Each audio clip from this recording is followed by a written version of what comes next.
সরকার গঠন করতে না পারলে আপনাদের কাঙ্ক্ষিত গণতন্ত্র ফিরে পাবেন না। সবশেষে আমি সবাইকে অনুরোধ করছি, সুশৃঙ্খলভাবে ধন্যবাদ জ্ঞাপন করছি ছাত্রদল, যুবদল, স্বেচ্ছাসেবক দলকে। আজকে বিপুল পরিমাণে তারা অংশগ্রহণ করেছে। সর্বস্তরের মানুষকে ধন্যবাদ জ্ঞাপন করে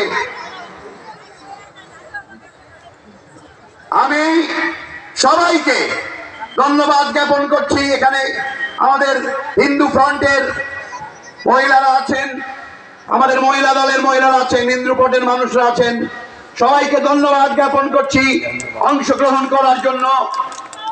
শ্রমিক দল অংশগ্রহণ করেছে, ধন্যবাদ জ্ঞাপন করছি। কৃষক দল অংশগ্রহণ করেছে, কৃষক দলকে ধন্যবাদ জ্ঞাপন করছি। সবশেষে